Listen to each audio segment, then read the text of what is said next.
So our first presentation is something that I really, it got my ire up. When I had heard that the state of Michigan lost, and it's an unbelievable number, it's over $10 billion in unemployment fraud. When I think about that kind of a number and how the press doesn't seem to even be talking about this, when we just wanted like $1.5 billion to fix the roads, and that was too difficult to find, and then we just lose $10 billion on unemployment fraud. I asked Jim Runestad, who's on our board, he's a state senator. Unfortunately, he had a conflict tonight, but he sent his district director, Teresa Runestad, is here. So Teresa, where are you? Right here. Come on up, Teresa. What happened? How did we lose?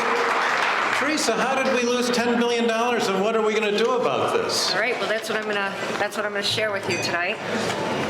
So Houston, we do have a problem, right? So for those of you that haven't been following this debacle, it got pretty bad when the Deloitte report came out in December and showed that the good news is our capacity to handle and process $39 billion in claims to 3.3 million claimants.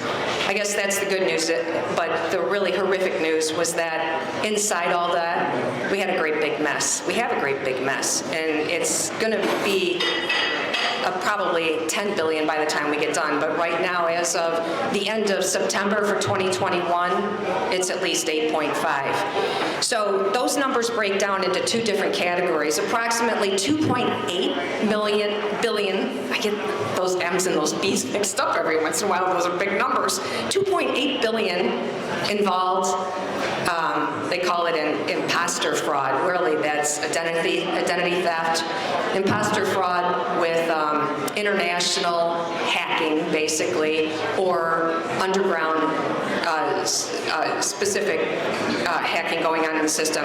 The 5.7, which is really what is also especially disturbing, was claims that were approved but misrepresented.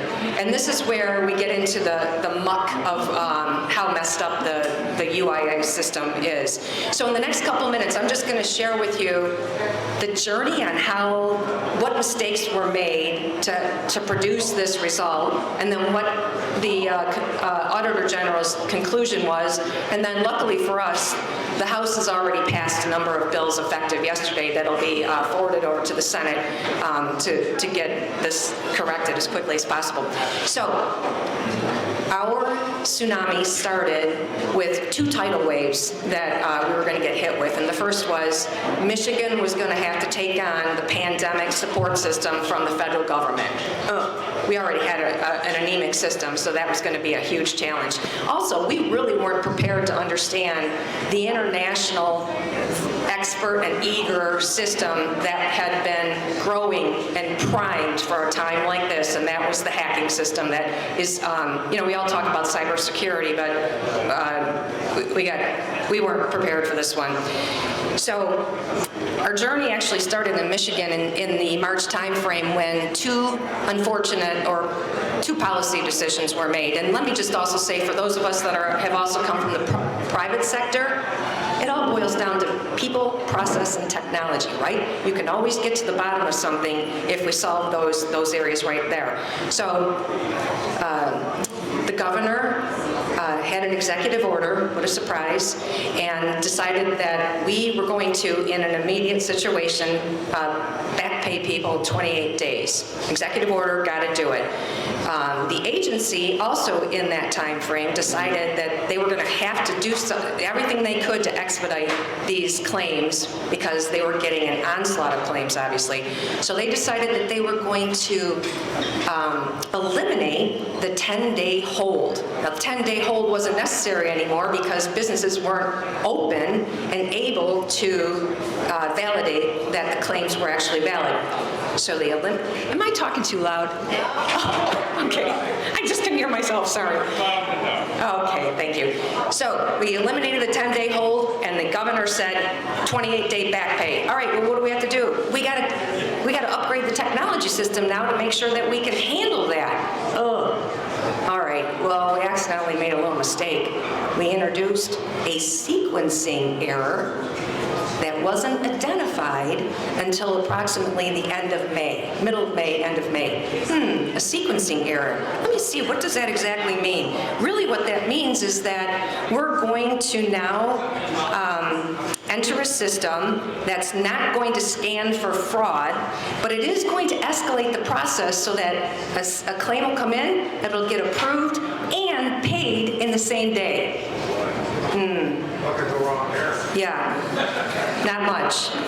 So, didn't get that, that didn't get noticed in terms of having any kind of negative result until about the middle of May, when the former head of investigation, I say former because that'll be item number 3 that went wrong, but the former head said, we've got a problem. We actually have, I guess, the fraud claims have a huge sense of humor. There were Kardashian claims that came out of Traverse City. Kim actually put one in on May 13th, and it was processed that day and paid into a bank account on the same day. It bubbled up as a potential fraud claim on the 15th of May, but sorry, too late. It had already been paid. And oh, by the way, in that same bank account, Jenner was also approved. So we have the Kardashians and the Jenners all out of Traverse City that we approved. Oh, by the way, because the governor had approved the 28 days, they each got over $7,000 just for that one claim. So they're in the system. We've opened up our house, our back door, our front door, and we're only on the second issue on our journey. The third issue was, we got a problem here. This is feeling really uncomfortable. Not sure we have the right people in the right seats, so let's rearrange the seats and we'll get rid of the investigation team because really we need more people in the call center. We're just deluged with all these incoming calls. So we don't need any more people taking a look at possible fraud, which is where this guy actually came from. Thank God he's left somebody. He was actually reassigned to someplace else. They did do one thing right when they rearranged those seats. They got a special exemption to do that from the federal government because remember, they had a problem. They got to figure out how to run all this federal pandemic money on top of what their already weak system. So they were in some compliance issues, but they were, they were doing the best that they could. So the fourth thing that they did was they started relaxing some of the fraud inside the fraud investigation department. They relaxed the review criteria so that fewer false positives would have to be dealt with. That was just becoming a little bit too much of an extra exercise, so we'll get rid of that process. And then the fifth thing, which was really kind of like the straw that broke the camel's back, this is even hard for me to say because I'm sure the light bulb will go off for you on here, on this one. Between June 5th and July 28th, the agency resorted to ID verification over the phone instead of official forms. Don't be lies. Right. So it was during these last two changes that some people really got concerned. Actually, the interim director, this is the second director, they already got rid of the first one for a bunch of mistakes. Intern director is like, we got a problem. I don't think we should really be doing that. Doesn't make sense. So they recognized that there's some problems. This is all happening March through the end of December. It just got worse. More people stealing from us. The senator likes to give a story and talk about, and you guys may also relate to this, during that time period, we're all scratching our heads like not everybody needs all this money, but all of a sudden now, people aren't working, they got this money, Somerset is crowded, right? Now, there was also some information about, because of the breach, this became the new drug kind of thing. Like, why go out and sell drugs when you can just like benefit from the UIA situation? Sorry, I can never get those straightened out. So, end of the middle of 2021, Auditor General report comes or starts investigating this. Basically, everyone's saying, we're doing the best that we can. We'd rather just deal with, they gave themselves a 7% fraud. It's okay if we have 7% fraud go through the system because, we have so much of this stuff. This stuff is unbelievable. This is a made-for-TV show.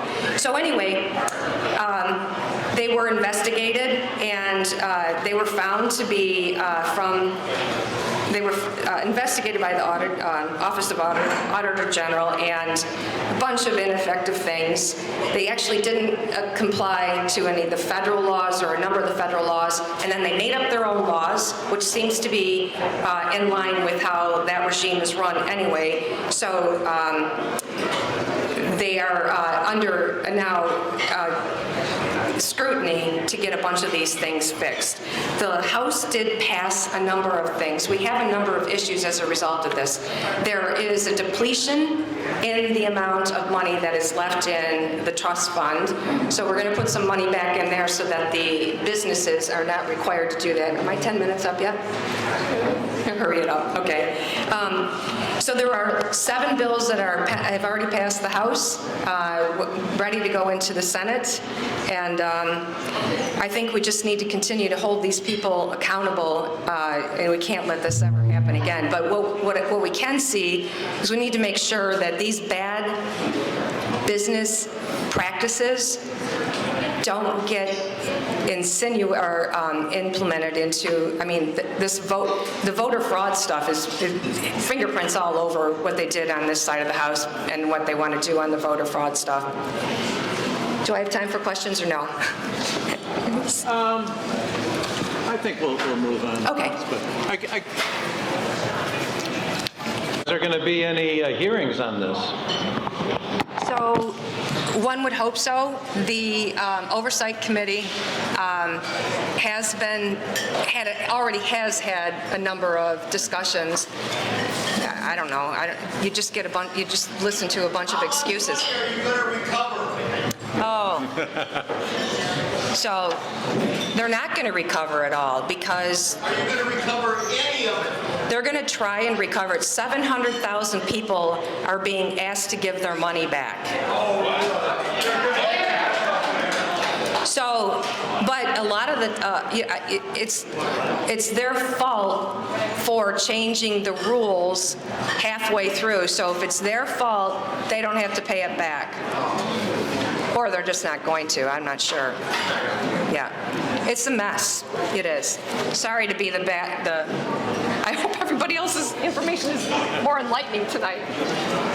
Lisa Runestad, thank you so much.